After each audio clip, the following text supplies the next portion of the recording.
Boa noite, pessoal. Então, minha primeira aula com vocês eu acho, quer dizer, uma aula nunca está pronta, a gente coloca os slides e tudo, mas principalmente eu gosto da aula quando a gente vai fazendo ela acontecer. Quando não, paciência, a gente segue uma carteirinha. E aí eu gosto, acho interessante que vocês participam. Então, como é a regra que eu utilizo? Enquanto eu vou falando, alguém pode, tiver alguma dúvida, vai perguntando, eu vou buscando acolher. Tem algumas que eu vou precisar segurar e deixar para depois que terminar a aula para a gente conversar. Outras que eu vou ter que limitar, porque eu preciso dar alguma velocidade aí o tema, mas para que vocês coloquem nesse sentido. Eu gostaria que vocês se sentissem muito bem à vontade. Porque uma coisa que eu gosto nessa casa é que a ideia do curso básico não é lhe tornar espírita, é fazer com que você se perceba espírita. E a ideia para mim de se perceber espírito não é dizer, eu sou espírito imortal. Na mediúnica você encontra um monte de obsessores aí que sabem que morreram, são chefes de gangues, de falanges. Então saber que morreu e não morreu não é questão. Aí eu sou um espírito imortal e por ser um espírito imortal eu estou inexoravelmente envolvido num processo evolutivo. Então evoluir para mim é ampliar consciência, ampliar olhar. E ampliar consciência e ampliar olhar é utilizar de uma coisa sábia. Deus nos deu uma boca só, mas nos deu dois ouvidos. Então, com a regra aqui, alguém pode olhar para ele e dizer assim, Fernando, você está com a camisa verde linda. O outro olha e vê minha camisa vermelha. O outro pode dizer, mas Fernando, você está com a camisa vermelha linda. Mas o outro não pode dizer, você está errada, porque a camisa não é verde, é vermelha. Por que que não pode? Um dos dois pode ser daltônico. E aí está vendo uma cor no lugar da outra. Então, normalmente, as nossas convicções são grandes dificuldades quando nós queremos utilizar as nossas convicções para suplantar o outro. E ampliar consciência, ampliar o olhar, é ser capaz de olhar com múltiplas lentes. Então, cada lente que a mim chega, em vez de eu discriminar e descartá-la, eu digo, poxa, interessante, vê assim. Eu vejo, mas deixa ela aqui que ela pode me ser útil em algum momento. Então, essa é a regra da participação. Eu posso dar a minha opinião, mas a minha opinião não pode estar pautada em criticar a opinião do outro. Fica na minha mão, como facilitador, o papel de fazer essa coxa de retalhos. E outra coisa é que eu gosto da participação, porque algumas coisas que vocês trazem me ajudam a costurar algo para além do programado, unir pontos. Não exatamente o que eu diga após uma fala tem a ver exatamente com a sua fala, ou afirmando, ou negando, mas eu uso aquilo ali como um ponto para a gente poder trazer esta ampliação. Então, dito isto, né, Rodrigo, desliga essa luzinha aqui da nossa frente. O nosso tema de hoje é Deus, não é isso? Quanta gente já morreu por causa disso? Quanta gente, né? Tinha uma criatura que achou de dizer que a Terra girava em torno do Sol e não o Sol em torno da Terra. Ele ia virar churrasquinho por causa disso. Por quê? Porque a época em que isso aconteceu, o dono do conhecimento era a religião. O que a religião ditava é que era verdade. E a religião, ela vem, na grande maioria das suas construções, como um presente mediúnico. A pessoa ouve, percebe, sente uma dádiva dada ali para que aquilo ali cresça. Né? E aí, então, era esse Deus que destruía. E aí vamos ver depois, no caminhar, né, da história, que vamos pegar o velho continente e vamos ver que em uma das enquetes feitas algumas décadas atrás, né, 50% era ateu. Diz, mas ateu, sim, não acredita nesse Deus. Esse Deus. Esse Deus que cada um puxa aí e quer transformar ele na verdade única e plena. Então, eu costumo dizer que há uma grande questão, e para essa grande questão nós ainda estamos nela assim. Quem pega a trompa diz que Deus é a trompa. Quem pega o rabo. Quem pega o outro lado. Mas, para nós podermos entender isso um pouquinho mais, veja só, eu estou com 58. Se eu dividir em décadas, o Fernando de 10 anos via de Deus de um jeito. Aos 20, isso mudou. Aos 30, isso mudou. Aos 40, isso mudou. Aos 50, isso mudou. Fernando, você é volúvel, muda de 10 em 10 anos. Mas vamos entender o que é isso. Vocês já leram um livro mais de uma vez? Já assistiram um filme mais de uma vez? Já viu que cada vez que você lê o livro, ou cada vez que você vê o filme, o seu olhar se amplia? O filme mudou, é o mesmo. O livro mudou, é o mesmo. Quem mudou? Você. A criatura não consegue conceber em totalidade o Criador. Sempre ela vai fazer uma imagem desse Criador. Então, estamos falando dos 10 em 10, é que a imagem que Fernando fazia de Deus vai se modificando a partir da própria história evolutiva que constrói o que é esse Fernando. Ok?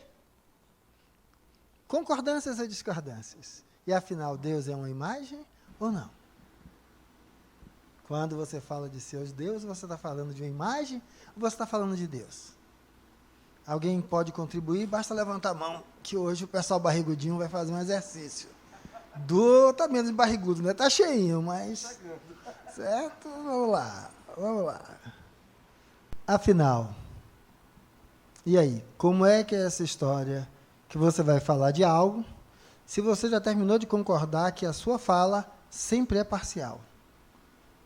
E você está falando de algo que é totalidade. E aí? Como é isso para você? Ninguém? Estou decepcionado.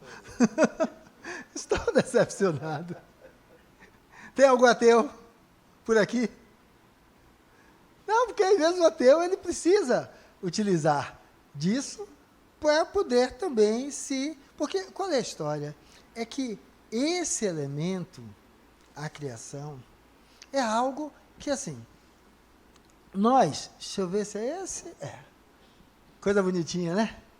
Todo mundo aí já diplomadinho na sua história. Só que para falar de Deus, nós precisamos regredir um pouquinho mais. Regredir um pouquinho mais. Lindo esse casal, né? Lindo. Lógico que não tinha essa amorosidade toda. E aí regredir um pouquinho mais, que quando o nosso planeta, então, tinha condições aí de habitabilidade, regredir um pouquinho mais, quando a atmosfera foi formada, já com aquela junção de coacervados, de tudo aquilo, regredir um pouquinho mais ainda, o planeta estava ali já bonitinho, mas na realidade, regredindo, ele faz parte aí de uma galáxia, essa daí faz um conjunto com várias outras, isto também veio, certo, de uma expansão anteriormente ocorrida, e essa expansão veio desse grande boom, que a gente vai chamar de Big Bang, né? E aí foi começando a partir dessa essência as coisas aparecerem, e aí tem uma causa primária de todas as coisas, certo? Que é como nós no Espiritismo falamos, mas às vezes é que a gente fez uma viagem para trás, né? E vocês? O que é Deus? Que história é essa? Como é isso? Você acredita? Você crê? Você vê? Como é isso? Deus. E aí? Nem assim? Não. Ela deu. Pronto. Deu certo. Tá vendo? Boa noite. Deus é tudo que eu sinto. Eu não consigo ver Deus para saber se ele tem o cabelo curto ou grande, se ele é baixo, alto, magro, gordo.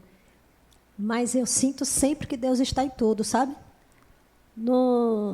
Quando eu acordo e eu olho literalmente e eu enxergo, eu sinto a presença de Deus, porque eu amo enxergar. E aí, no decorrer do dia, isso. E, por exemplo, agora, quando eu estava vindo, quase eu bati o carro e eu não bati. Foi Deus ali. Para mim, que acredita em Deus. Foi Deus que me livrou de um acidente. E se você batesse? Se eu batesse, eu estaria viva. Não. Se você batesse. E Deus teria me livrado do desencarne precoce. Deus lhe evita bater o carro. Ele não causa você bater o carro? Também, talvez, para eu andar com mais cuidado. Então é isso. Deus, para mim, é tudo que eu sinto. Na fala dela tem uma questão com Deus aí que é nossa, chamada de antropomorfismo. Por não conhecer, nós tentamos fazer abstrações, indo para além do humano para caracterizar, e começamos a dar características humanas. É isso. Gordinho, baixinho, altinho, né? É o antropomorfismo, que vamos tentar transformar, então, isto, que seria totalidade, dando uma forma, certo? Uma forma humana, na grande maioria das vezes. Quem mais? Tô ganhando aqui, viu? 2 já, viu? Tô ganhando. O lado direito está vencendo. Reage aí, galera. A esquerda está fraca, viu? A esquerda está fraca. Depende do ponto de vista, Fernando. Do lado de cá ou do lado esquerdo. Mas vamos lá. É um ponto. Toda essa discussão sobre a evolução, a necessidade de estar cada dia melhor, é uma coisa que, para mim, faz muito sentido. Tem toda a lógica. E a existência de um Deus, seja uma energia, seja um conjunto de espíritos, ou seja o que for, para mim é claro. Talvez não seja a aula de hoje, é o objetivo, né? E é um dos motivos grandes de eu ter buscado o Espiritismo para entender um pouco mais isso. Se existe um Deus, e esse Deus ele tem uma capacidade evolutiva, uma capacidade muito grande, por que a gente foi criado como espíritos sem essa evolução para aprender durante o caminho? Qual é a lógica disso tudo? Né? Crianças poderiam dizer que é o videogame de Deus, né? De botar várias pessoas aqui brincando e passando de várias fases e brincar de evolução em cada encarnação ou em cada momento que você usa para evoluir. Mas essa parte de onde a gente surgiu para evoluir é que, para mim, eu acho que é uma grande interrogação. Talvez não seja o objetivo da aula de hoje, me perdoe. Você pode pular essa pergunta sem problema, que eu não vou ficar chateado com você, não. Alguém já perguntou uma vez, Deus... Calma, já temos lá, 2-1, certo? 2-1. A pergunta é, Deus joga dados? Deus não joga dados, ou seja, Deus é lógica? Sim, Deus é lógica. De quem? Como você disse, olhando do teu lado, esquerda e direita é uma. Olhando do meu lado, esquerda e direita é outra. Há uma lógica na minha afirmativa e há uma lógica na sua afirmativa. Então, se Deus é lógica, mas a partir de que ponto? Então, isso já me leva a entender que Deus joga dados. Sim, Deus joga dados. Essa lógica, que aí eu vou achar ilógico algumas coisas, é a minha capacidade de compreensão. Se lembra que eu disse 10, 20, 30, 40, cada hora eu vou vendo, vou ampliando, vamos começando a olhar de forma diferente. Agora, uma coisa é clara, o processo da vida, ele é um processo complexo, que começa de formas mais simples, que vão então por um processo tanto de competitividade como de cumplicidade, né? Que se conectando, vai tornando cada vez isso mais complexo. E daí que nós fomos evoluindo, né? Átomos, moléculas, fomos a formação lá do vírus, da célula, dos tecidos, dos órgãos, e tudo isso é uma pleia de complexidades a partir de algo mais simples. A questão é que, seguindo então a tradição espírita, nós fomos criados simples e ignorantes. E fomos evoluindo gradativamente. E essa evolução, ele vai citar aí desde o reino mineral até o nosso status. Quando eu falo do reino mineral, eu lembro sempre de uma molécula chamada de prion. ela tem a capacidade de multiplicar-se dentro de uma célula, e ela não é uma célula, ela é uma molécula, certo? Complexa. Então, vamos compreender que há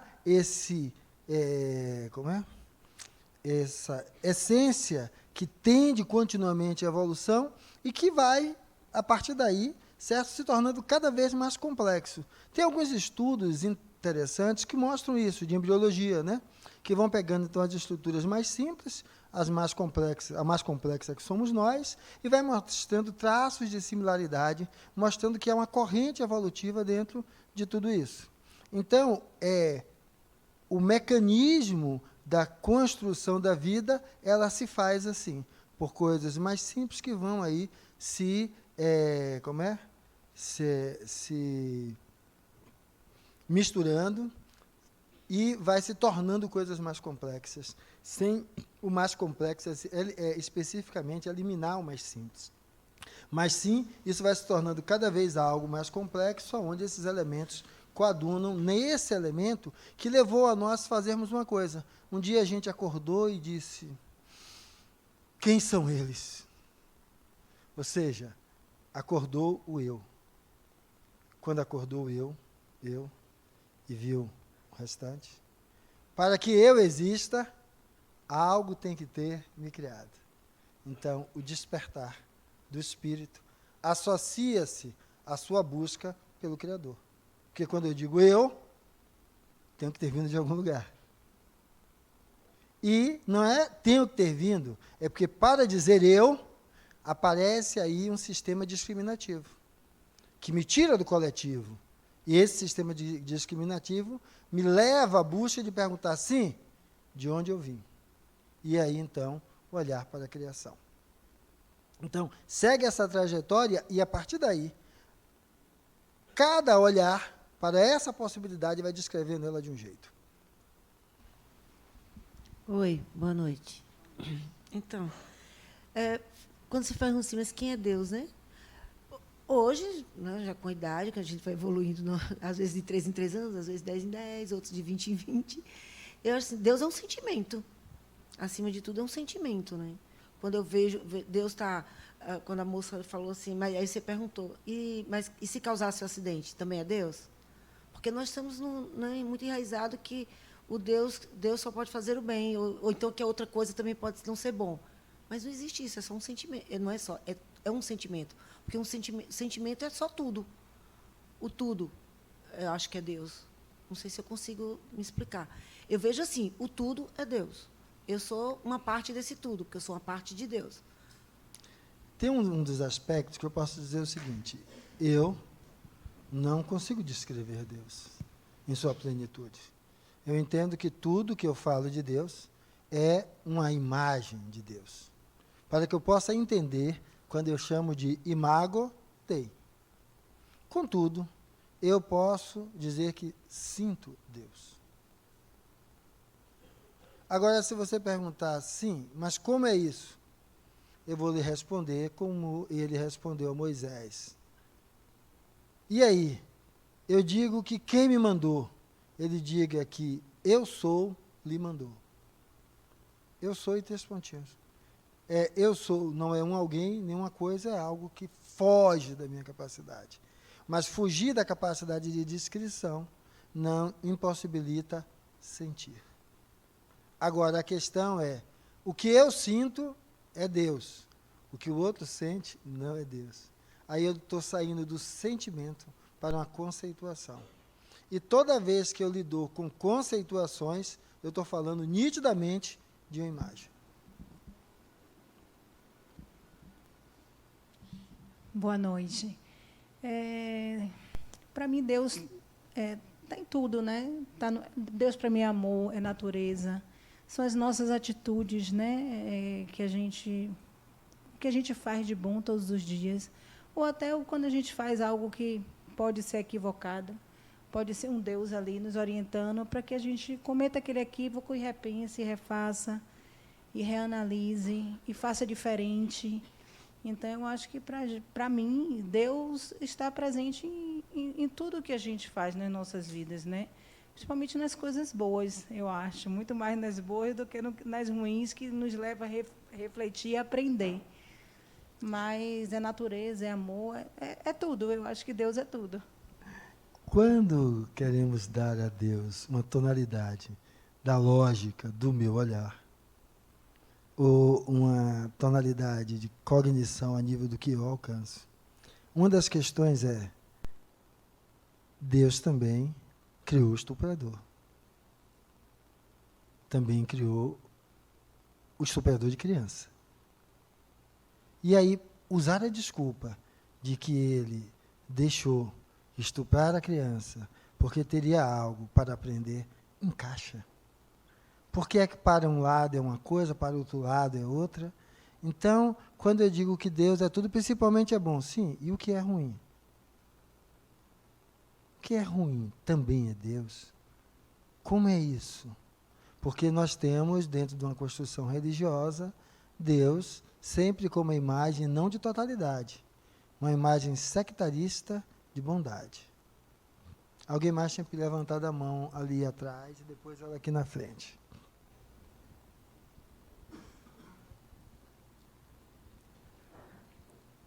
Boa noite.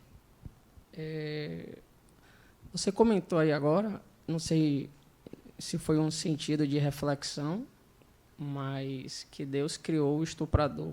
Eu discordo. Na verdade, quem criou ele foi ele mesmo. Foi o livre-arbítrio dele de se tornar aquilo. Não Deus ter criado ele assim. Existe não sei se é um ditado, posso estar equivocado, mas um dos motivos de eu estar aqui é justamente para me reciclar, mas diz que Deus criou o ser humano à sua identidade e semelhança. E o que acaba destruindo a gente é o livre-arbítrio, né? De você querer fazer o bem ou o mal. Como diz no livro, o mal não existe. O mal existe pela falta do bem. Então, acho que Deus jamais iria criar qualquer coisa ruim ou algo ruim. Nós mesmos criamos isso. A questão vai estar em o que eu concebo como o que é criar. Porque quando eu digo que Deus é totalidade, a totalidade é tudo. Quando eu digo que eu sou imagem e semelhança de Deus, e Deus é totalidade, eu sou tudo. Em mim, tanto há o santo como há o estuprador, o marginal, a prostituta, o travesti, certo? O aleijado. Então, eu sou totalidade. A questão é o que é que eu estou chamando de criou. Tá? Para que aí vai cair naquela questão da relação de causa e efeito. O conceito de causa primária de todas as coisas não pode ser lido assim. Quando a coisa é boa, é Deus. Quando a coisa não é boa, não é Deus. Se é causa primária de todas as coisas, na base de qualquer coisa que exista, está Deus. Eu não estou contestando o que está sendo dito, não. Eu estou trazendo outros elementos para que a gente vá olhando. Porque o pensar, graças a Deus, é livre. Porque o que caracteriza esse ser que passou a descrever um Deus é o livre-arbítrio. Se não houvesse livre-arbítrio, não fica lindo quando vocês olham uma colmeia de abelha? Quando vocês olham lá não, o nome é colmeia, né, mas um vespeiro, né? Você olha um formigueiro, ou seja, existem ali castas, e as castas se mantêm ali, exceto na necessidade de reprodução, que em alguns desses insetos, ele pode sair de uma situação para outra para manter a coletividade. Mas vamos entender que isso é coletividade. Não existe livre-arbítrio. Então, o livre-arbítrio não é o que destrói o que é sagrado. O livre-arbítrio é o que torna o sagrado humano. E o humano sagrado. Porque o que é que nos difere de um robô? O robô não tem livre-arbítrio. Uma IA, ela é resultado de algoritmos, programações que ali são feitas. Ela não tem livre-arbítrio. Eu posso gerar um algoritmo complexo para que dentro de determinados ditames ela faça escolhas, mas sempre há ali algo que eu estou imputando. E nós, seres humanos, não. Livre-arbítrio. Eu não vim desfazer a lei, eu vim cumpri-la. Eu não disse aos meus 12, levanta e se torna espíritos puros. Não. Eu disse para eles, como eu disse ao aleijado, levanta, pega a tua cama e vai. Vai para onde? Eu fiz e faço milagres. Vós, se tiverdes fé, poderá fazer mais do que o que eu fiz. Ou seja, a senda evolutiva está aí. E não dá para se queimar etapas. Boa noite. Você falando aí da cronologia, né, quando a gente tinha 10, 20, 30 anos, eu lembro que, aos 10 anos, eu achava que Deus era alguém, um homem barbudo, que ficava sentado lá no céu e que estava escrevendo tudo aquilo que a gente fazia. Porque eu escutava a minha avó dizer assim, Deus está vendo. Não faça isso, que Deus está vendo tudo. E aí a gente fica na reflexão, como é que Deus está vendo todo mundo neste mundo todo? Eu ficava refletindo. Lá na casa da minha avó tinha um quadro. Eu não sei se vocês viram, porque eu tenho 53 anos, e esse quadro era muito nítido. Existia o céu e o inferno. E o caminho para o céu era mais longe, mas no céu só tinha anjos tocando harpa. E muita coisa bonita, flores, paisagem muito bonita. E no inferno tinha cerveja, tinha pessoas dançando carnaval, tinha tudo que tinha direito, e o encardido lá com o tridente dele. E eu ficava imaginando ali os 9, 10 anos, meu Deus, que Deus é esse que pune as pessoas? Aí a gente volta, né? Hoje, aos 53 anos, eu sei que Deus não é esse homem, não é essa imagem, não é esse homem barbudo, não tem essa imagem, a semelhança do ser humano em si, mas que Deus é uma essência, sim, que está dentro da gente, a nossa consciência. Ele vê porque nós somos deuses e somos a consciência, a nossa consciência. Quem pune não é Deus, Deus não é ruim, Deus não é bondoso, Deus não é malvado, mas é assim, a gente mesmo, pelas nossas ações. Então, se eu faço algo de bom, aí existe o retorno. Se eu faço também algo de ruim, sou eu, a minha consciência. Deus está dentro dessa consciência. Assim eu acho. Nos trouxeram uma coisa interessante, porque Deus foi utilizado, tipo assim, você tem que ser temente a Deus. Deus tem que ser algo que você tem que temer. Então, ele se torna ferramenta de manipulação. E por isso aquela frase de que a religião é o ópio do povo. Todas as religiões fundamentadas em Deus ou deuses. E eles têm essa supremacia, né? E a partir daí eu tenho que temer. Então, e quem é o signatário de Deus que traz as mensagens é quem está assim com o homem, né? Então, ou você me trata bem, ou você está queimada. Mas é uma das formas das imagens também colocadas com relação a Deus. Agora, dentro do que nós fomos colocando aqui até agora, vamos notar uma coisa. O relógio mais adequado é aquele que o tempo está toda hora dando corda, toda hora mexendo, ou que ele estabelece um automatismo que cada vez vai tornando o processo, no automatismo, mais complexo, melhor, mais adaptável. Então, como meu amigo ali disse no final, Deus não criou o estuprador. Então, Deus não criou bem e mal. Não é isso. Causa primária de todas as coisas. As coisas têm um processo evolutivo. Quando esse processo evolutivo ganha o limiar da consciência, que é quando vamos caracterizá-los como espírito, podemos fazer escolhas. E as nossas escolhas que vão determinar bem e mal, porque sempre estaremos julgando as nossas escolhas. Então, o que é que acontece? O outro elemento que traz a ideia essa força de criação, é a impermanência. Tudo passa. Tanto o que é bom, como o que é ruim. Por quê? Porque tudo se transforma. Senão estaríamos congelados no tempo. Então, tudo passa, tudo vai se transformando. Então, qual é o problema? Minha amiga aqui vivia comigo em uma outra encarnação, só que Maria da Silva era muito charmosa. E aí, para ela poder ficar convivendo com Maria da Silva, ela me empurra no tacho lá, era uma indústria de óleo de baleia, né? Dentro do tacho quente. E eu morro lá, cozido no tacho quente. E não se arrependeu. Ela perguntou por que eu não fiz isso antes, porque ela e Maria tinham uma grande história. Só que é o seguinte, vamos lá. O fato inequívoco, ela fez algo deplorável. Só que, 200 anos depois, Milva é a mesma Milva de 200 anos atrás? Então, vamos separar, certo? O espírito do personagem. Vamos separar o fato, que é imutável, porque já aconteceu, do indivíduo envolvido com ele. Então, a partir daí, o que é que eu vou olhar? Eu posso estar junto com o pior marginal e ele despertar naquele momento e fazer uma guinada. Por que ele pode fazer uma guinada? Porque ele não é fruto do meio. Ele determina o meio. No momento em que, daquele meio, ele absorveu o que ele precisava, aquele meio não se torna mais necessário. Ele salta e faz a diferença.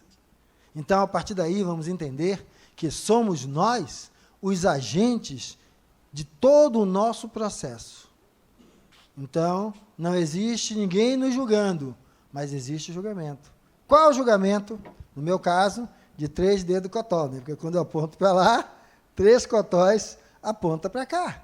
Eu sou o meu juiz. Está nesse julgador a severidade. Se lembra que Deus, já que eu não posso alcançar, eu faço o quê? Eu faço uma abstração ampliando do humano para ele, para tentar descrevê-lo. E é nisso que eu termino vivendo. Então a pergunta é, seja capaz de cuidadosamente olhar para a sua imago Dei, a imagem que você tem de Deus. Se Deus protege você, certo? De não viajar naquele voo, e os outros todos foram, o avião caiu, que Deus é esse? Ah, mas eu adoro ele. Espera aí. Se ele está no lugar que ele está, o lugar que ele está não depende do que você dá. É você para com seus filhos. Você não atua para com seus filhos de acordo como ele atua para com você. Você atua para com seus filhos no sentido de educá-los e de educar-se através do processo de aprendizado com ele. Esse é o modelo. Então, enxergue, olhe o Deus que você tem para poder perceber que imagem é essa. E aí, quando você transforma isso em uma imagem, não há mais a necessidade da sua definição ser absoluta, porque você já entende que é uma imagem. E Deus existe independente de como você o descreva, de como você o sinta, de como você o perceba, porque o Criador não depende da criatura para existir, enquanto fato. Alguém mais tinha levantado a mão? Aqui. Diga aí. Boa noite, Marcos Jorge. Buenas, Marcos. Fernando, você disse que a interação, né, ajuda ao desenvolvimento da sua fala. E acho que também a interação ajuda a gente a tomar fôlego e começar a perguntar. Né? Se deixar, vão acontecer várias perguntas aqui. Né? A fala dela sobre graças a Deus, né? Eu costumo dizer, dê graças a Deus, ou seja, agradeça, ao invés de dizer que foi graças a Deus que não bateu. Dê graças a Deus, houve um livramento. Né? Ela, quando falou e Deus me veio, eu me lembrei, eu fui interno no Salesiano. Então, você imagina que minha formação é católica de missa todos os dias. Né? Em todo banheiro tinha escrito no dormitório, Deus me vê. Então, naquele tempo, era para a gente não fazer coisas que eles consideravam como feias, horrorosas. Né? Então, Deus está me vendo em todo lugar. Eu aprendi ali que Deus me vê em qualquer lugar. Eu estou com Ele, não abro. Mas eu tenho lido agora alguns livros, porque, como já disse, eu tenho formação católica, né? Então, Jesus Cristo está aí para ser, para nós, a imagem de Deus. Né? Jesus é a imagem de Deus para nós do catolicismo. E o Espírito Santo é esse que eu venho buscar, né? Dentro do Espiritismo, compreender Deus Pai, Deus Filho, Deus Espírito Santo. Né? Ele, com Jesus e Deus, forma a Trindade Santa. Né? Então, eu me ligo e me fico ainda admirado com toda essa beleza, né, da Trindade Santa. Então, Deus, para mim, está representado por essa Trindade. Então, em um momento, eu peço a Jesus, eu estou lendo 2 livros de Adenauer, que são Jesus, o arquétipo de Deus, e o outro Jesus, o arquétipo do amor. Né? Deus é amor, então Jesus é verdadeiramente esse arquétipo da bondade. Então, nesse sentido, eu quis só provocar você pelo lado que eu sinto necessidade, às vezes, não de comparação, mas de encaminhamento com essa formação que a gente tem católica e que fica, muitas vezes, questionando, né? Será que tudo que eu aprendi está errado? Ou será que tudo... E hoje eu vi você colocar aí uma coisa que é do Evangelho, que, inclusive, eu li hoje. Se a sua justiça não suplantar dos fariseus, né?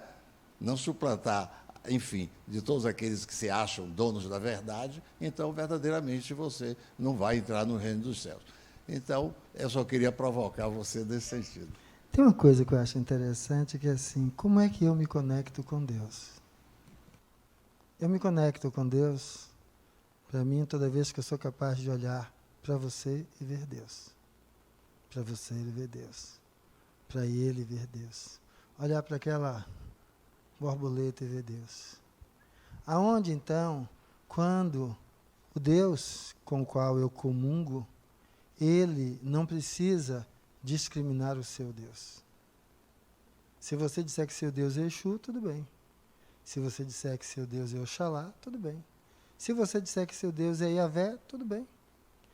Para a existência da minha Imago Dei, eu não preciso suplantar ou destruir a sua. Cada construção de imagem diz respeito a como está o seu psiquismo e como você interage com as suas experiências. Por isso, a premissa que eu coloquei para as perguntas e respostas é eu não me pautar na crítica sobre o que o outro descreve. Porque a imago que eu faço é que se há Deus, ele, ela, isso tem que ser capaz de conter em si tudo. Então, se você me disser isso, eu digo...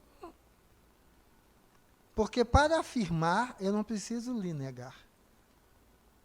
Eu não preciso lhe negar. Agora, é preciso compreender aonde eu baseio as minhas estruturas para essa conexão. Porque, às vezes, para conectar-me com Deus, eu preciso, antes de começar a aula, fazer uma oração. Quer dizer que eu só me conecto com Deus quando eu oro? Quer dizer que quem não ora, Deus não está em conexão? Deus está em conexão comigo, que sou religioso, não está em conexão com o ladrão? Deus está em conexão comigo, que sou religioso, não está em conexão com o traficante aqui do bairro? Que Deus é esse? Que exclui um e elege outros. Afinal, todos são filhos dele. E aí, concordando com uma das afirmativas, se me querias perfeito, por que não me o fizestes assim? Ou o contrário, eu entendo, não perfeição, mas sim uma senda de evolução. Me tornastes algo que evolui continuadamente. E se é assim, eu tenho que olhar para o traficante e entender que eu não sou melhor do que ele. Eu represento fagulha divina de Deus e ele também. Só estamos em momentos diferentes. Então, a partir daí, faz com que eu possa acolher o candomblé, a umbanda, o católico, o budista, porque Deus em mim não é algo que discrimina, é algo que integra, que inclui. Então, Deus, estamos nesse lugar. A forma de conexão com Deus, para conectar-se com o sagrado, nós criamos ritos. Acende a vela, lê a oração, bota a água fluidificada, se benze, bota os colares. E isso é certo ou errado? É o meio de conexão que cada um encontra nesse seu contato com o sagrado. Cabe a mim criticar, não cabe a mim até tentar compreender, a partir do meu olhar, como é que eu entendo aquilo. Só que, como eu entendo alguma coisa, não é o que a coisa é. Como eu entendo alguma coisa, é como se fosse um mapa. Como é que eu vou daqui para a Feira de Santana? Certo? Cada um já foi de um jeito e vai fazer uma trajetória para explicar o que é daqui para a Feira de Santana. Mas existem milhares de possibilidades. Então, o que eu vou entender é que quando eu digo que ela carrega aquela cruzinha com um patuazinho aqui, mas que absurdo! Não entende que esse troço aí é uma coisa material, não há nada de sagrado ali. Não há para mim, para ela. Quem sou eu para falar sobre o universo dela? Eu posso olhar e dizer assim, ó, na minha forma de sentir, nada externo será capaz de suplantar a conexão que com Deus em mim se faz de maneira inequívoca no meu existir. Entendendo apenas, como lógico eu fiz algo hipotético sobre Mílvia, né, que não é Mílvia, só para dar uma foto disso, é isso que eu preciso entender. E quando assim eu sei caminhar, aí vai ficando mais fácil. E aí por que é que eu comecei a falar da imagem de Deus? Quem deve estar revendo a sua Imago Dei? Você. Você. Você que deve estar revendo a sua Imago Dei. Você deve estar se questionando que quando eu falo que existe o Criador, eu vou ver que falo da justiça, de bem e de mal. Então, por isso que Deus está em todos os cantos espiando. Então, bem e mal, que não é Deus, mas é a minha visão de bem e mal. E vamos entender que, mais uma vez, bem e mal são aspectos que são pétreos ou que são contextuais. O que é que vocês acham? Bem e mal são conceitos pétreos ou contextuais?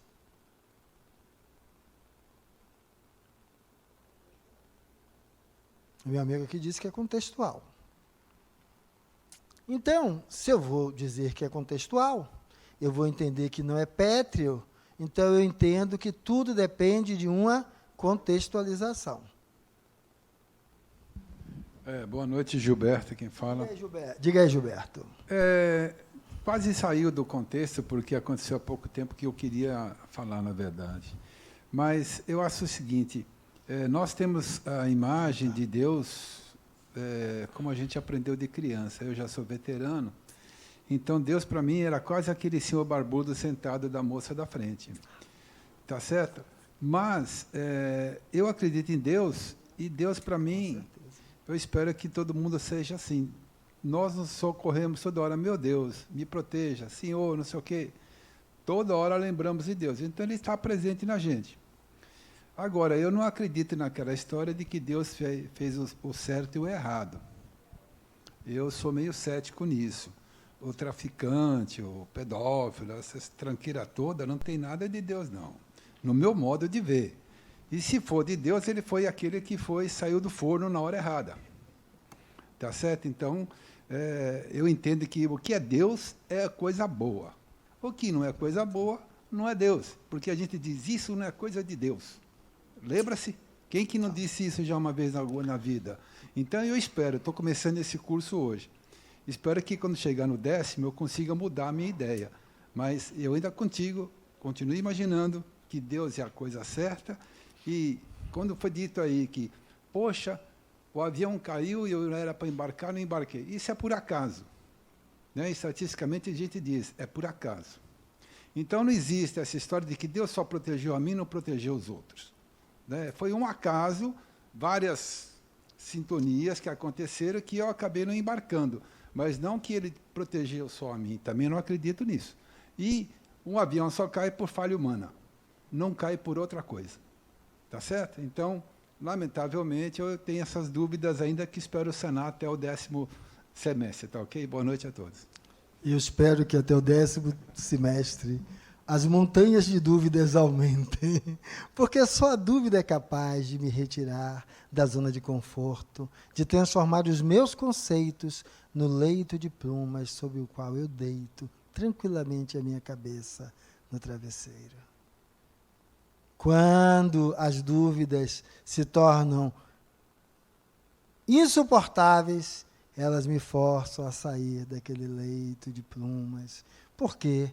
Porque evoluir é superar-se.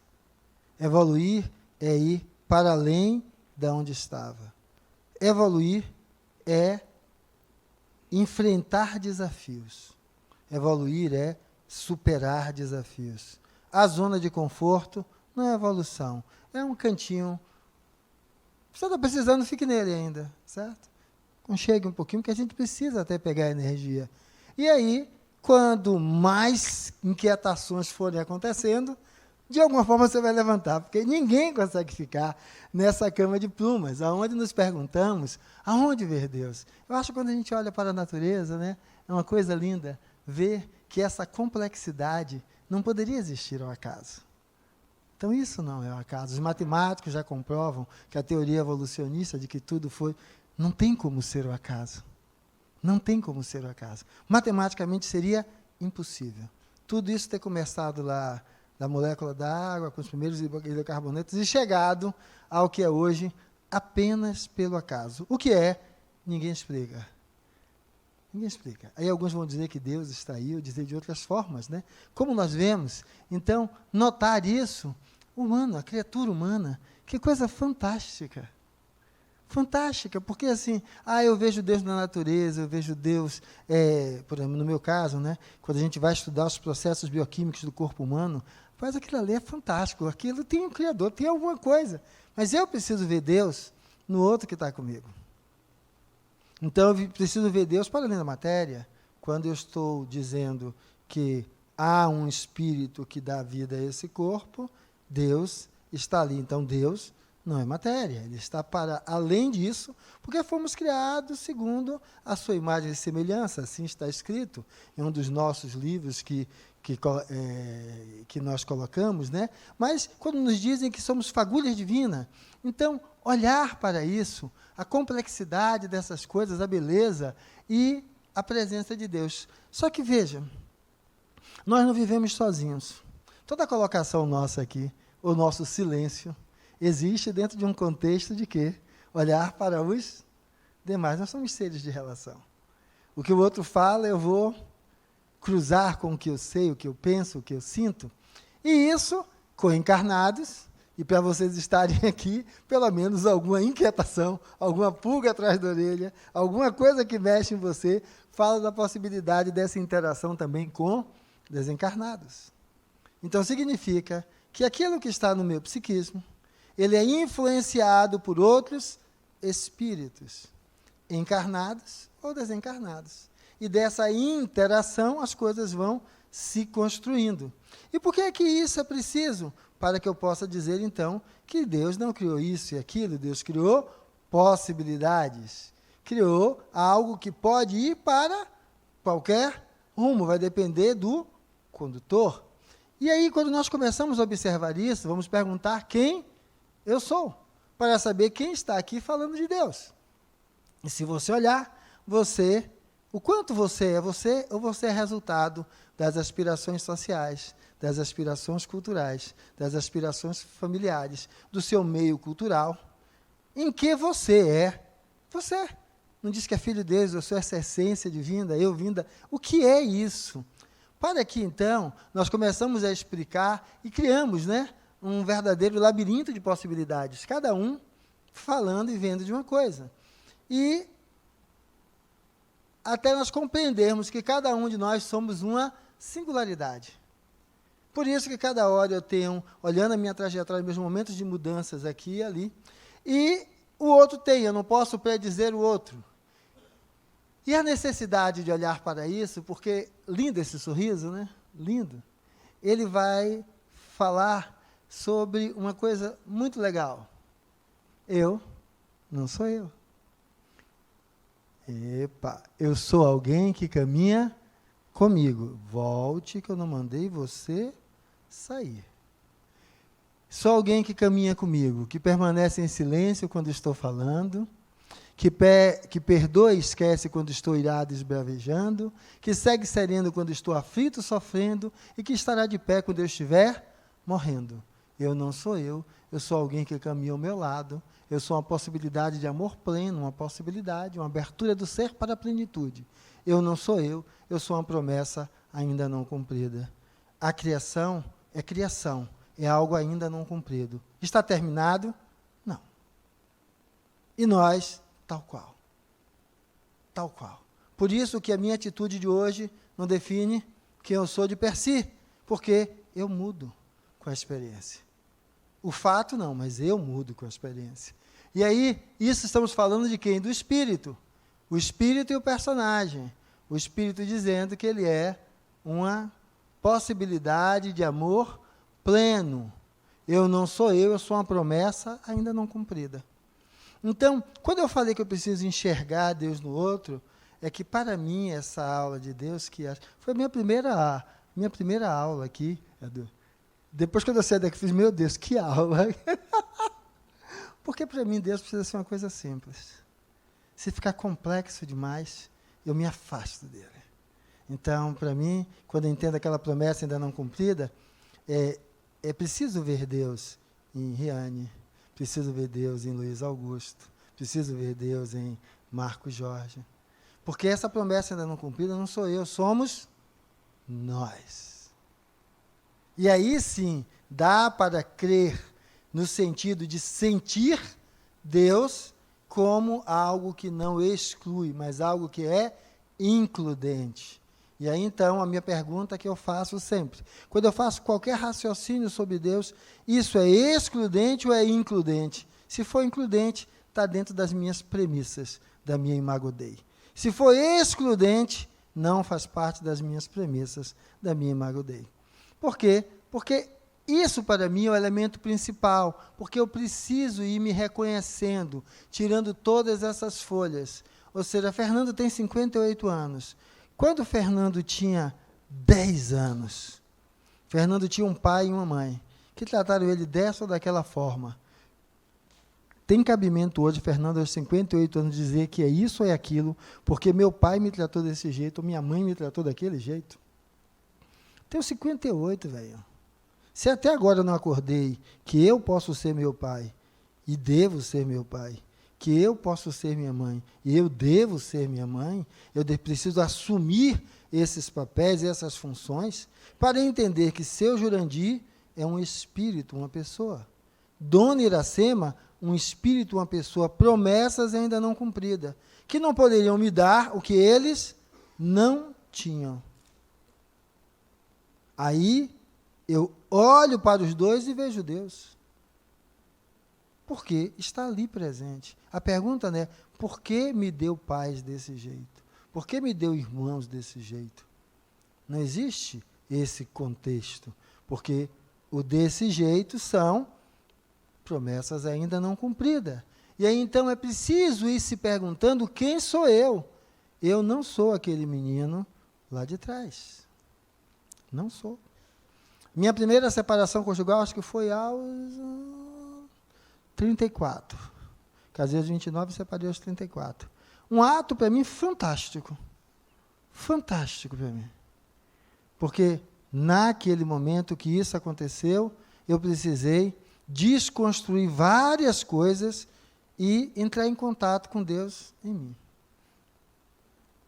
Então, uma das experiências para mim fantásticas foi essa experiência da perda, do desapego, aonde eu preciso entender que o outro não tem que me completar. Porque quando eu me respeito, eu respeito o outro. Não exijo dele o que ele pode me dar. O outro não deve me completar. Eu não devo buscar a minha cara metade. Eu não devo buscar o outro lado. Eu tenho que entender que eu sou em mim totalidade. Uma totalidade que foi criada, eu vou chamar de criar o despertar, para dizer eu, simples e ignorante, que vai aprendendo a caminhar a cada dia. Quanto mais caminha e amplia a sua consciência, aproxima-se dessa essência do que seria o sagrado.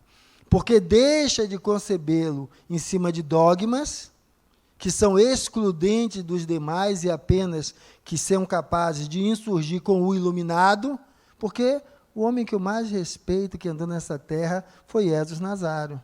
E ele dizia, se você tiver fé, você pode fazer mais do que o que eu faço. Ele nunca se colocou como... Não. Ele se coloca como processo, onde nós também podemos estar, chegar. Então, a partir daí, eu não sou subserviente a nenhum Deus. Não sou subserviente a ninguém. Não sou seguidor nem de Jesus. Porque a história, quando ele andou com os 12, eram 12 seguidores. Tanto que uma hora o pessoal estava lá tentando curar o endemoniado e correram para ele, Senhor, me ajude aqui. Ele diz, ó Pai, até quando estarei convosco, homens de pouca fé? Levanta e vai lá resolver o problema. Por quê? Porque a fé das pessoas estava depositada nele, em vez da fé estar depositada em si. A fé estava depositada nos valores que ele exalava e não nos valores que eu sedimentei e construí em mim. Quando isso está em mim, eu não preciso, certo? Eu não estou dizendo que nem é certo, né? Eu estou falando, eu não preciso, porque aquilo está em mim.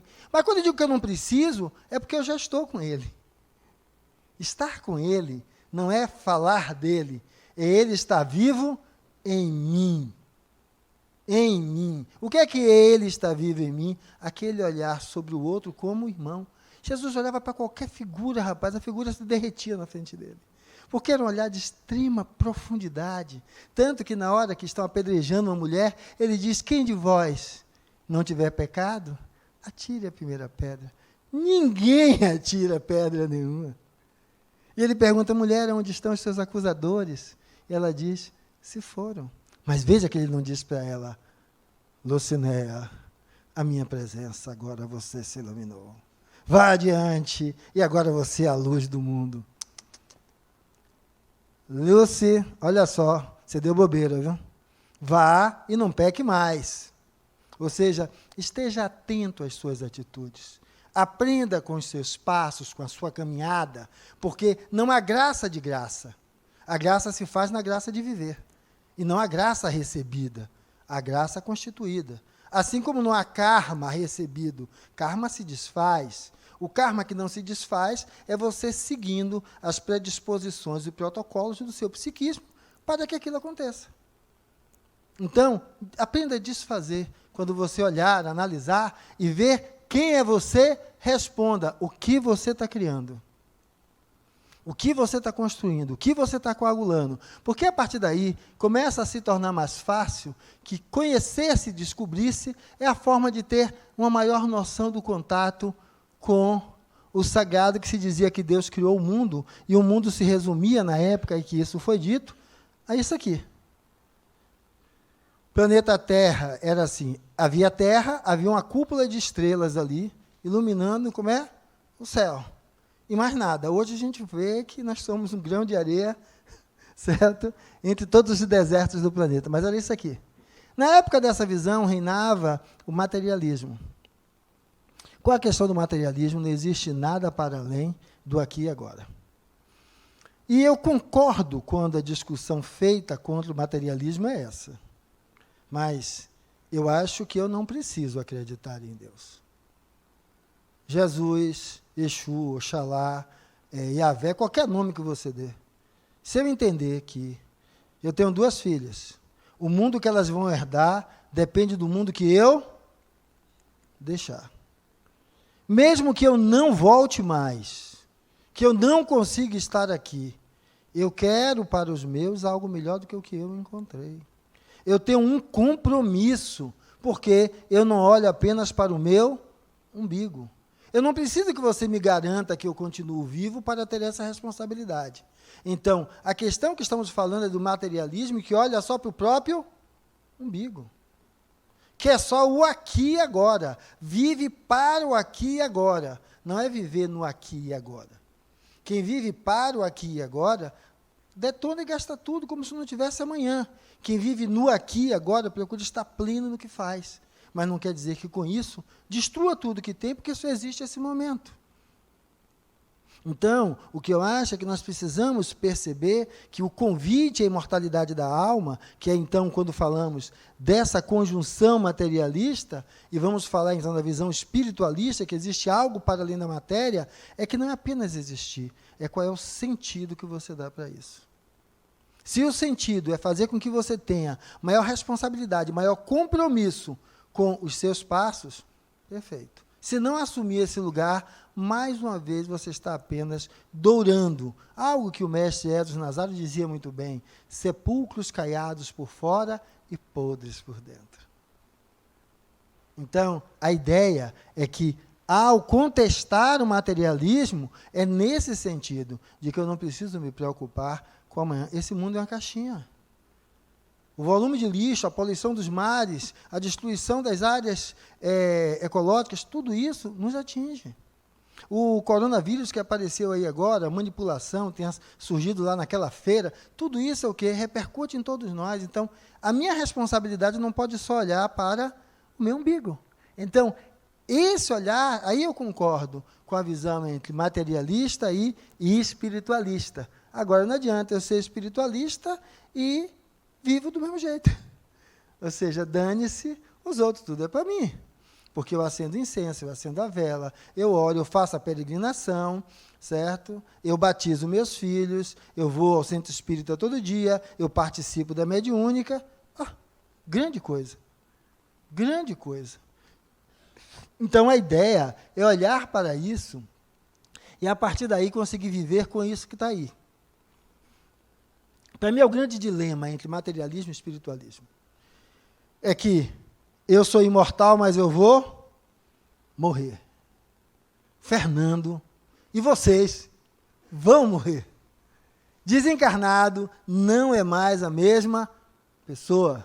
Porque Fernando aqui é pai de duas coisas maravilhosas, filho de um casal de idosos muito legais, irmão de mais 4 também, com suas diversidades. É médico, se sente muito bem em fazê-lo, agora também psicoterapeuta, gosta de estar nesse entremeio do psiquismo. É espírita, né, facilitador, só que eu desencarno, do lado de lá. Tem medicina para mim? Lá é diferente daqui. Bia e Maria Fernanda são minhas filhas lá? Não. Do seu Jurandir e Dona Iracema são meus pais lá? Não. Então, tudo que eu uso para definir eu, começa a ter uma outra contextualização. E quando eu começo agora a lembrar, inclusive, de características, de habilidades, de outras existências, aí é que Fernando finda, vai se apagando e um outro olhar mais pleno se colocando. Então, viva no aqui e agora. Porque esse personagem, se desencarnar, do outro lado, não existe mais. Não existe mais. Então, viva desse jeito e dê sentido a esse personagem. Porque tudo que é vivido nesse corpo é válido. Então, por isso que eu não acredito também no estuprador, porque é a pior das coisas. O assassino é a pior das coisas. Cada um aprende aonde lhe é de direito. Aquele filme Nosso Lar é fantástico para isso, né? Criatura desencarna, vai para onde? Umbral. Mas qual era o umbral dele? As pessoas passavam do lado e diziam o que para ele? Suicida. Suicida. Agora veja, se o umbral, onde cada um está vivendo os seus infernos, tem alguém preocupado em olhar para o outro? Quem eram os acusadores de André? Ele mesmo. Aí a grande pergunta, quando você acorda de manhã cedo, que tem aquele evento fantástico, que olhar para o espelho e ver, sou eu, você consegue enxergar os seus acusadores? Você tem tutano para olhar os seus acusadores? Porque uma hora você vai ser confrontado com eles. E não espere o desencarne para isso acontecer. É o que acontece com André. E aí ele começa a olhar e é essa necessidade, a experiência, dê significado, dê propósito à sua experiência aqui. Como faça bem feito o que você faz. Não faça por acaso, não faça por um desenrolar de coisas. Faça conscientemente. O mal, conscientemente. Faça o bem mal. Faça o mal bem feito. O que eu estou descrevendo é, esteja inteiro no que você faz para dizer por que eu estou fazendo isso. E aí entender para que eu estou fazendo isso. Em vez de você ser um marionete, que vai só. É esse o status de ser co-criador com Deus. Eu tenho uma atitude perante o viver consciente. Eu estou criando, eu não estou apenas sendo o automatismo que vai levando. E aí, nesse sentido, a gente começa a falar, então, desse espírito imortal. Esse espírito imortal que, para mim, é a visão do que o Espiritismo vai trazer. Que o Espiritismo vai trazer. No sentido de que o materialismo, apenas como se só existíssemos no corpo, que já caiu por terra já há muito tempo, vários trabalhos já mostram a questão de consciência em condição plena, em condição que o cérebro orgânico não estaria em condições de registrar. Então, experiências de EQM, né? Experiências de quase morte, aonde se identificam coisas, se veem aspectos que não tinha como ser justificado pela hipóxia cerebral, pela produção de algumas substâncias nesses estados, porque seriam confusionais, às vezes são completamente claros. Marcas de nascença relacionadas com histórias presentes no indivíduo de vidas passadas. O material de Ian Stevenson, né? O resumo dele são 20 casos de reencarnação, mostrando pessoas relembrando aquilo que estava lá. Então, estamos falando da existência de uma essência e de que esse corpo, isso aqui, ele é passageiro. É passageiro. E aí, a partir daí, vamos ser capazes de não nos acharmos um insignificante, certo? Porque às vezes a gente está assim, como se existisse esse momento. Não. A vida é um processo. É esse contínuo. É esse contínuo aí que nós estamos lidando com ele para buscar olhar. E aí vamos ver como nesse contínuo a visão de Deus foi se modificando. Já foi no passado, Deus era a tempestade, o raio. Depois Deus passa a ser o Deus passa a ser elementos supra-humanos, que vamos colocar como Deus, vamos transformar pessoas em deuses. Vamos depois fazer um processo inverso do antropomorfismo, transformar o incognoscível em humano, aquele homem de barba branca, como a gente citou, certo? Que começa a decair. Depois vamos entrar no antropocentrismo, onde Deus de tudo sou eu e está em mim. Só que a questão do antropocentrismo, né, é que quando eu digo isso, e quem sou eu? Quem sou eu? Porque não existe o indivíduo, o pessoal, sem o coletivo. Então, essa questão de dizer o coletivo para um lado e o individual para o outro, possível. O ser e o ambiente, eles, um influencia o outro. Um influencia o outro. Então, nesse sentido, vai nos fazer olhar para a jornada evolutiva de uma outra forma. Agora, podendo lidar com isso, e olhando para a jornada evolutiva, o que é para você bem e mal? Como é que ficam os dois elementos? Bem e mal, o que é? Nas obras espíritas está em céu e inferno. Bem e mal, o que é isto?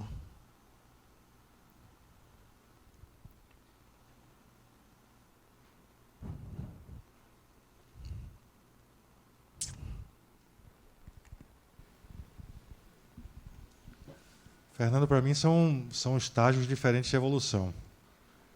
Não necessariamente um depois do outro, mas são momentos de evolução, etapas. Se a gente pensar que cada encarnação é uma escolha que a gente tem de passar de ter uma família, de participar de um ambiente, de ter uma experiência e aí evoluir. Em cada etapa eu posso, de novo, pela brincadeira, pela discussão,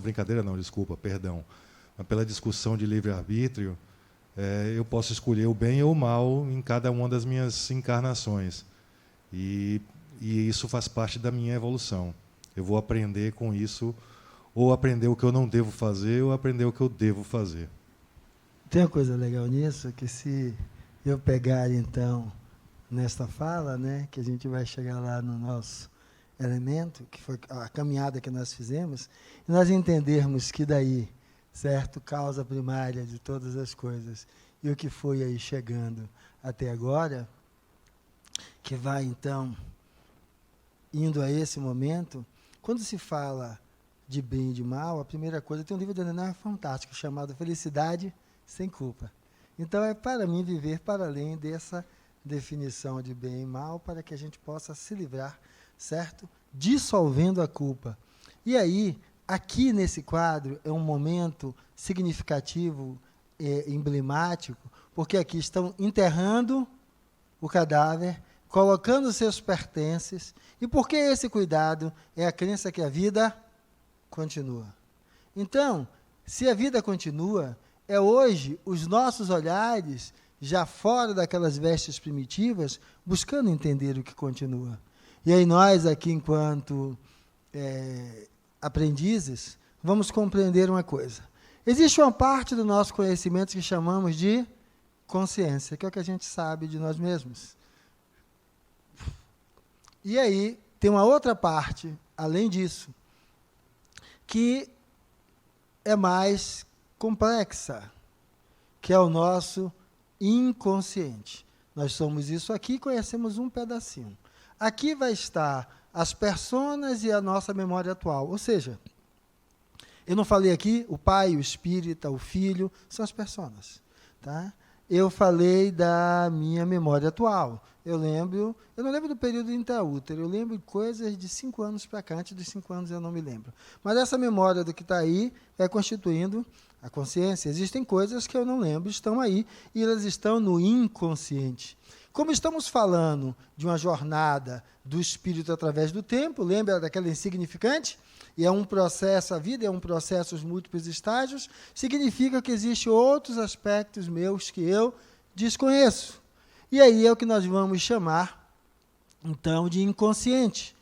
Esse eu, que é o ego, ele vai estar dominando a consciência e o inconsciente está para fora do comando dele. E o que é que vai estar nesse lugar? Vai estar o que eles chamam aqui de arquétipos. O que é isso? Ser pai. Alguém ensinou alguém aqui a ser pai? Ser mãe. Alguém ensinou? Ou seja, ser pai e ser mãe hoje é igual a ser pai e ser mãe há 50 anos atrás? Então, não é a mesma coisa. Então, há um arquétipo materno e um arquétipo paterno. É um modelo do que é ser pai, um modelo do que é ser mãe, que vai se atualizando com a evolução natural das civilizações. Só que veja uma coisa, aquele bem, mal, certo e errado, ele precisa ser contextualizado. Eu preciso perceber se naquele momento o que eu dei foi o melhor de mim. Foi o melhor que eu pude dar. Mas, Fernando, você poderia ter feito mais. Eu só fiz aquilo com a melhor das intenções, é o que havia de melhor em mim naquele momento. Mas foi um erro. Eu preciso analisar para ver disso o que é que eu aprendo a repetir, a não repetir, a remodelar. Por quê? Porque é diferente. Eu vejo agora, com menos de 50 anos, meus amigos que foram pai aos 23, 25, e agora largaram as mulheres de 50 por 2 de 30, uma de 30, uma de 20, e estão sendo pai de novo aos 55, 60, certo? Não é a mesma experiência, não é a mesma coisa. Ou seja, o arquétipo paterno é o molde do que é aquilo que impulsiona você, e ninguém está dizendo a ele, seja esse pai ou seja aquilo. Isso é uma impulsão que vem ali de dentro. Então, tem vários aspectos desse que impulsionam a gente. E, além disso, esses gerais são coletivos. Vamos ver algumas coisas que são o quê? Que fazem parte do inconsciente pessoal. Então, quando menino, não podia ir no escuro, que eu me borrava de medo. Se eu não trabalho isso hoje, mesmo sendo adulto, se apagar a luz aí, eu fico apavorado, eu tenho que sair daqui, como é que eu vou sair daqui? 1000 coisas, mas vão me assaltar. Olha, me assaltam com luz ou sem luz, certo? Mas ainda a minha fantasia infantil me faz com que isso esteja aí presente.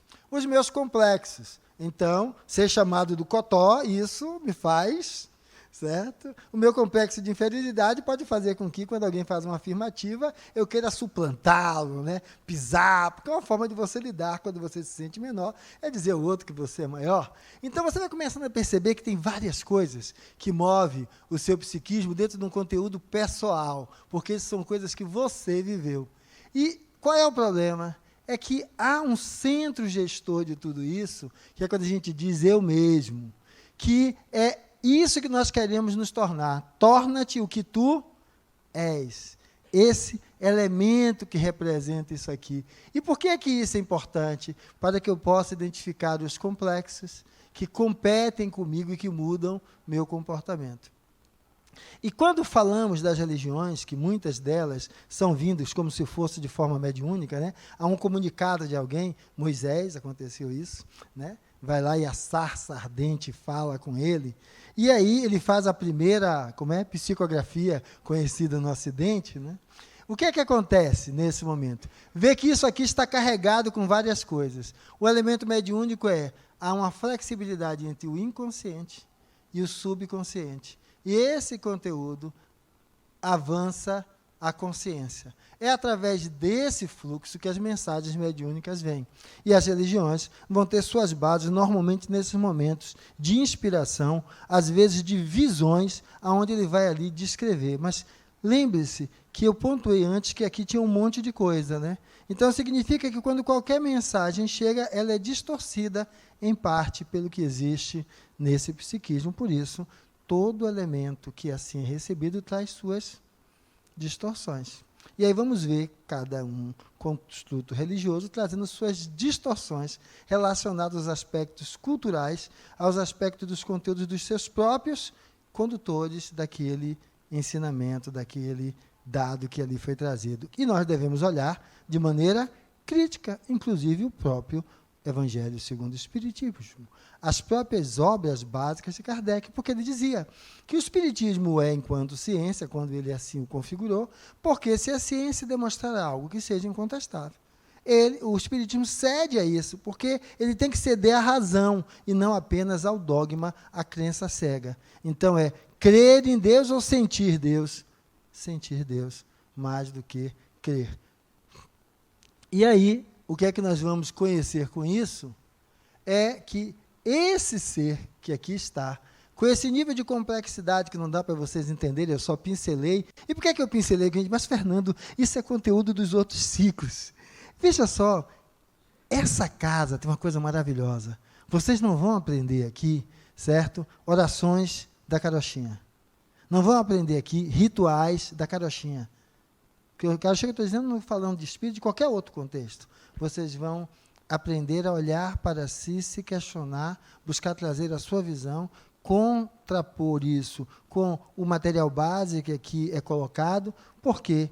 Porque a ideia é que esse ser que nós estamos falando, ele já deve estar para fora de um olhar congelado de bem e mal, de certo e errado, buscando sempre contextualizar, que é como ler a Bíblia escrita há 2000 anos. Há quase 2000 anos atrás, né, o Novo Testamento, que precisa ser contextualizado para hoje. E aí o que é que a gente vai ver? Olhar bem e mal dentro de um outro espectro. Então, aqui o sagrado e o profano, como se um excluísse o outro. E, na realidade, o que é que a gente começa a ver hoje? É essa exclusão, sagrado para um lado, profano para o outro? Então, ao que é que nós estamos nos propondo?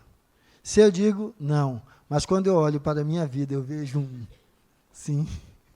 Que é uma coisa fantástica, quando ele se torna pai, a gente diz assim, não. Aí na hora que você vê seus filhos, principalmente se for filha, para alguns, começando por alguns caminhos, você diz, não pode ir por aí. Então, quanto isso é verdadeiro em mim, né? O quanto eu, de fato, tenho um olhar mais aberto, eu tenho um olhar que permite ao outro ser o que ele é, e não rotulá-lo, seja do que for, com a característica de gênero ou de qualquer outra coisa, mas lidar com o outro, como é que isso é, aprendendo com o outro a ter um respeito mútuo um com o outro. Não é um que tem que se impor com o outro, mas uma zona de respeito mútuo. Porque se lembra, sabe por que eu citei aquela imagem daquela consciência? Rapaz, meu velho tem 84. É pouquíssimo provável que ele mude algumas coisas hoje, porque já tem seus protocolos mentais pré-estabelecidos. Por mais que eu traga inovações, eu tenho que respeitar aquilo que está ali constituído. Então, essa relação, porque quem quer respeito, se dá o respeito. Então, isso se entra em um espaço de trabalho conjunto. E aí, então, é esse elemento. O médico e o monstro. O remédio que não faz mal, faz bem?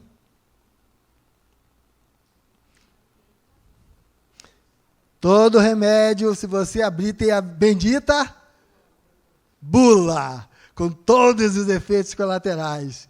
E quanto mais psique e neura, acha que vai ter tudo que está ali.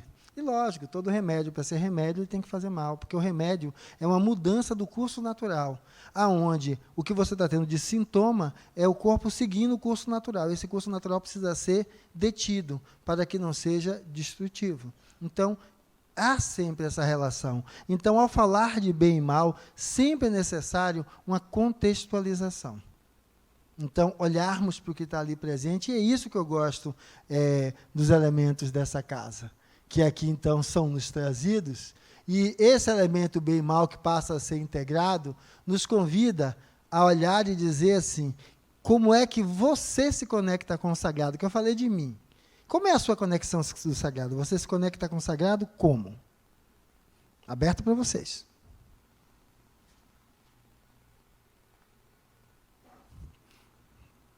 Como é que faz para se conectar com Deus? Olhe, temos uma mão ali atrás que não tinha falado ainda. Gilberto Gil é uma figura fantástica. Diga aí, minha linda. Olá, meu nome é Késia e eu gostaria, primeiramente, de falar sobre o bem e o mal, porque tendemos a achar que nossas ações no outro são ruins, mas quando somos nós quem fazemos, não percebemos a relevância no ponto de vista da negatividade. Eu gosto muito do silêncio para me conectar com, primeiramente, a minha essência. E tem uma coisa que eu gosto muito, que eu aprendi, que é o vazio que não falta nada. Então, a origem de quem eu sou hoje, carrego a crença fielmente de que é o nada. Então, o bem e o mal é muito relativo.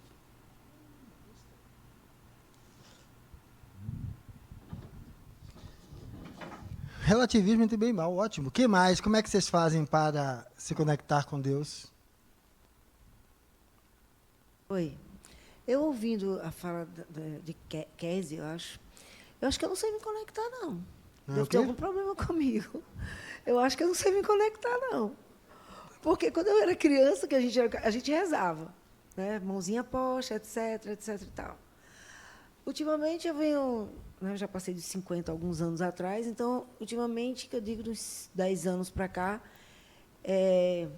eu começo a olhar. Eu moro de frente à praia, então eu fico ali, abro minha janela e fico olhando para o mar. Mas, Deus, olha para mim, por favor. Geralmente é mais ou menos isso. E dos últimos 20 dias, eu perdi um irmão meu há 20 dias atrás, eu comecei assim, mas, Senhor, o que é que eu fiz, né, para ter que eu ir lá e fazer tudo isso? Ou seja, eu acho que eu não sei me conectar, porque eu não sei ouvir esse silêncio que tem em mim, eu tenho, né, esse problema, eu não consigo, minha mente, eu fico bem assim, expande sua mente, eu assim, fecho o olho em frente assim, fico, expande sua mente, olhe, tire tudo, esvazia a mente, porque eu leio as coisas, geralmente ensino, mas não dá muito resultado, não. Como é que a gente se conecta? E aí, como é que você se conecta? Para ver se a gente dá uma mãozinha ali, né? E aí? Se quiser falar com Deus. Boa noite, Danilo. Eu acho que eu me conecto com o sagrado sempre que eu tenho um ato de amor com o próximo. Vocês estavam falando muito de o que é Deus, e a gente tem essa impressão de sempre falar de Deus como uma pessoa, né? E eu acho que eu tento pensar muito em Deus como um sentimento. E eu acho que talvez o sentimento seria amor. Então, assim, Jesus, em todo momento, ele fala assim de amar o próximo, e o quanto ele amou o próximo. E eu acho que quando você ama muito uma pessoa, você consegue fazer tudo por ela. E eu acho que quando você for pensar em milagres, em toda a conexão que ele tinha, foi muito de amar a outra pessoa. E a partir do momento que você ajuda alguém, que você tem esse ato pela pessoa, você tem uma conexão com um sentimento muito forte, e eu acho que com um sagrado nesse sentido. Falou-se em amor. Amor é um elemento de mão única ou de mão dupla? Porque quando, para eu te amar, você tem que me retribuir, isso não é amor. Isso é desejo de controle. O oposto do amor não é o ódio. O oposto do amor é o poder. Porque o amor, quem ama, dá ao outro liberdade. Quando eu amo, eu não cobro. Eu faço. O que você me retribui, não importa. Porque a retribuição não está na base das minhas atitudes. Então, quando eu vou falar de amor para falar em Deus, ou para falar em bem e mal, eu preciso olhar para mim e ver qual é a imagem que eu tenho desse amor. Onde é que o amor se faz presente? Quando Amanda, né? Eu e Amanda estamos naquela fase do love. E na hora que é meus bens, cadê o amor? Será que quando estava na fase do love, acabou, ela extinguiu aquele personagem? Não, é que quando me relacionava com Amanda não existia. Era um espelho a refletir os meus desejos, aspirações, imagens, projeções. Quando a gente foi comendo 1 quilo de sal junto, eu era hipertenso, então era só um pouquinho. Foi acabando o pacote e comecei a dizer, não era nada daquilo que eu pensava. Só que agora, certo? Eu agora estou dizendo o quê? É o que me incomoda. Então agora eu começo a amplificá-la para o outro lado. Então, se o meu amor depende do que o outro me dá, eu tenho que entender que amor é esse. Porque quando depende do que o outro lhe dá, é uma moeda de troca. Então, o que eu quero conseguir com o seu amor, com o meu amor por você, é que você esteja nas minhas mãos para fazer o que eu quero. Quando o amor é amor, ele se chama de incondicional, né? Não depende do que vem de lá para cá. Você é capaz de amar assim? A mãe ama incondicionalmente. Quem disse? Cadê deixar o neném fazer caca onde ele bem quer? Entende? Pintar as paredes com aquele negócio marrom? Não vai fazer, olha a palmadinha, olha então o castigo, porque vai formatar. Você deseja do outro um comportamento. E às vezes o que você chama de amor pode estar sendo isso, um movimento de enquadramento do outro às suas necessidades.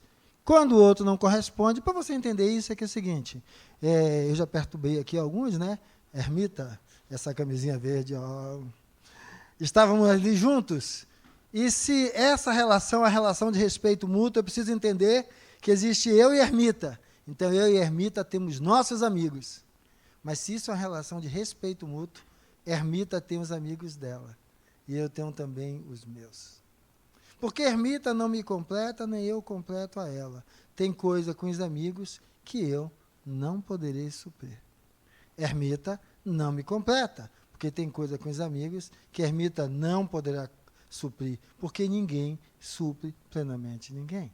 Agora, tem aspectos que eu posso conversar com os meus amigos, eu não posso conversar com Ermita. Mas, Fernando, você deveria conversar com esse coração pelo qual você é apaixonado.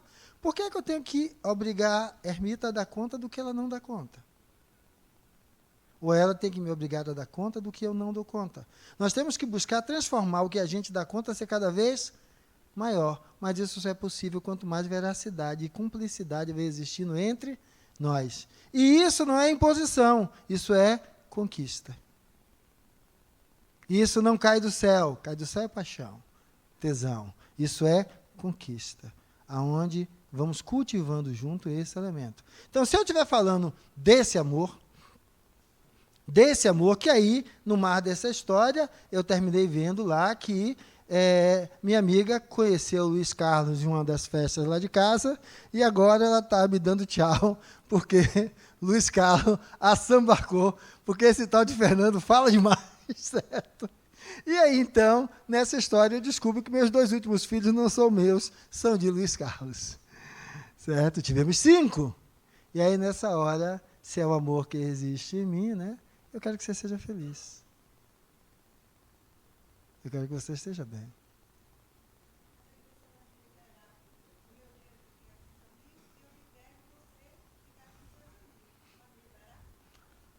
Depende, isso aí é um bate-papo mais próximo.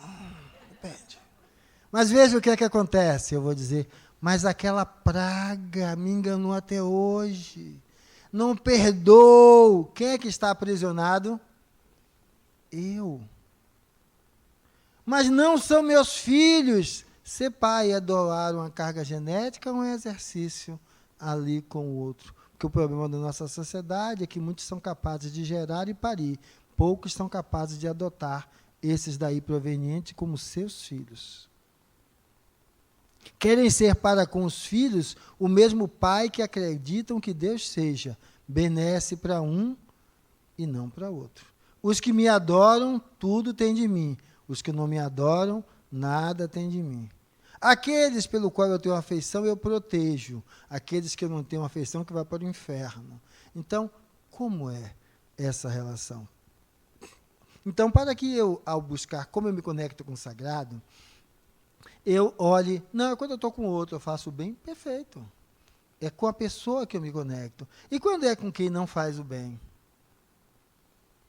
Deus não está ali, pode ser que não esteja ali para você, só precisa reconhecer e guardar, porque lá na frente a vida vai lhe mostrar que há outras possibilidades. E aí você vai se contrapor consigo mesmo. Provavelmente essa possibilidade vai ser você. Acontece com você mesmo. Você é aquele que aponta o outro, e a vida vai lhe trazer uma situação onde os seus 3 dedinhos vão apontar você. E aí você vai sair da zona de conforto, porque era fácil estar naquele lugar. Quando o lugar é sobre você, a coisa é diferente. Então, qual é a sua conexão com o sagrado? Reza, ora, ou a minha colega disse assim, eu não sei. Religião, um dos conceitos de religião é religare. Quem disse que nós nos desligamos em algum momento? Vocês, que são pais excelentes, se desligariam de seus filhos? Se desligar não é deixar eles fazerem o voo dele, né? Se desligar é, não existe mais. Vocês seriam indiferentes aos seus filhos? Não, então tenha certeza, se há Deus, essa conexão é perene com você. Você pode não conseguir perceber, mas está com você. Mas agora veja só, se Deus é Deus, como é que Ele tirou minha mãe, tirou minha irmã? Não tirou nada. A vida é perecível, ela vai embora. E qual o momento? Não é Deus que diz, é cada um que constrói. Mas fulana era vegetariana, não fazia. Quem constrói? Se lembra daquela imagem do espírito? É você espírito e não você matéria. Você espírito é que se propõe o quê? Na encarnação, passar pelas experiências que lhe revelem quem você é, onde você está, o que você precisa de sacrifício para superar seus equívocos, para ser essa pessoa cada vez melhor. Então, essa conexão é importante, para que você possa, então, perceber esse sagrado, porque, olha essa imagem, muitos são chamados, poucos são. Quem escolhe? Quem escolhe? Então, se escolha. Se escolha. Mas como é isso? Seja na relação com o outro o que você esperaria que Deus fosse aí para com você.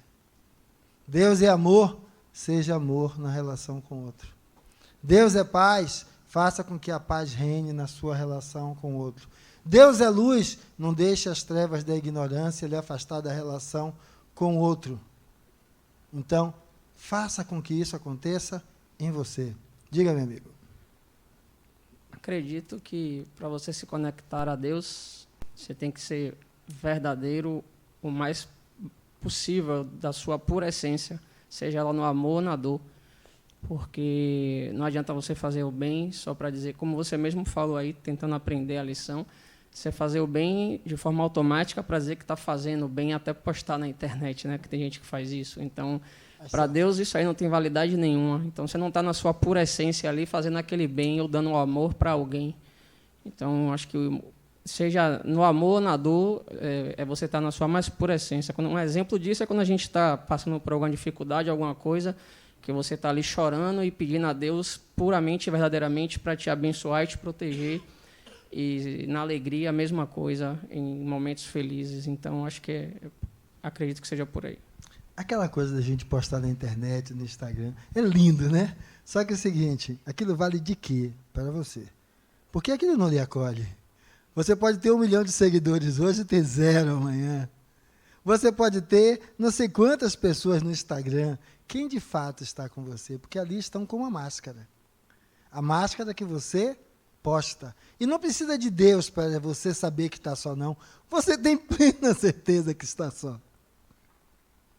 Plena certeza que está só. Então, por quê? Porque esse Deus é a consciência do livre-arbítrio que está ali em você, olhando, dizendo, o que é que eu estou fazendo? Ah, mas eu quero. Saia apenas de idealizar, construa. Ah, mas eu crio um monte de bicho em casa. Olha, a relação com bicho é fantástica. Minha cadelinha fofura, eu vim para cá. Eu esqueci de botar a ração e a água. Ela vai dizer, cadê, Fernando? Essa praga está lá no centro, só vive enfiado naquele lugar. Não, ela vai fuçar, não acha, acabou. Então não há contraposição. E o diamante só se lapida através do atrito. Saia da zona de conforto. Não estou mandando dar fim nos bichinhos, não. Mas vá se relacionar com gente. Crie essa conexão com pessoas. Essa é a ideia. Que, então, é no contato com o outro que eu descubro Deus nele e Deus em mim. Mas o outro, no bichinho, também. Eu só tenho que entender que o bichinho está ali para ser cuidado por mim. Ele não tem raciocínio, ele não tem consciência, ele só vai fazer aquilo como está ali. O que ele fizer me morder foi instintivo. Já o outro não, aquela praga parece que fez de propósito. Sabe que é o dia de eu trabalhar, a gente vai junto para o trabalho, mas ele já acorda tarde. Ou seja, eu já crio sobre outro. É aí que a gente aprende. É aí que a gente aprende. É nesse ambiente, que é onde, então, aquilo que a gente falou de bem e mal, né? Vamos entender que há um processo. O outro é uma possibilidade, uma promessa ainda não cumprida. Então, se é uma promessa ainda não cumprida, vamos olhá-lo como tal. Então, dentro desse aspecto, o que é que eu queria fechar com a nossa aula? Primeiro, Deus, enquanto causa primária de todas as coisas, se você gostar do que está escrito como está, ou esse elemento de essência, ele o é de per si. Ele não é a depender do que você define, eu ou ninguém defina. Segundo, você tem uma imagem do que é isso. Então, entenda que isso é a sua imago Dei. E cada um tem direito e constrói a sua. Há pontos de congruência entre nossas imagens e pontos de incongruência. O bem e mal faz parte do processo que precisa sempre ser contextualizado. A conexão com o sagrado, ela é perene, porque Deus está em nós. É o quanto eu sou capaz de me perceber nesse elemento. Por quê? Porque é isso que somos, fagulha divina.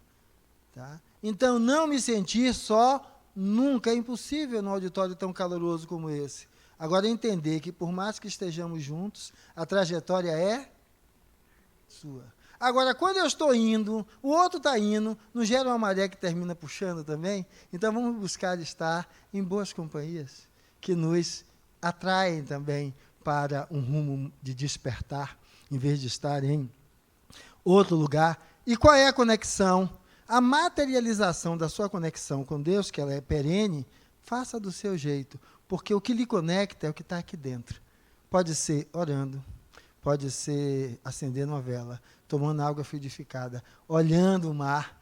Faça, permita em você que você sinta essa conexão, porque não é o ato, mas cada um depende de um elemento mental, de fixação para conseguir fazer aquilo ocorrer. E, como entendemos que tudo é contextual, não se coloque no lugar de criticar o mecanismo que o outro tem para essa conexão. Então, o sagrado em mim, em ti, em cada um de nós, e que esse Deus do que é possa ir adiante. Edu, lhe entreguei 20 minutos antes. Alguma pergunta ainda dá para responder? Ok.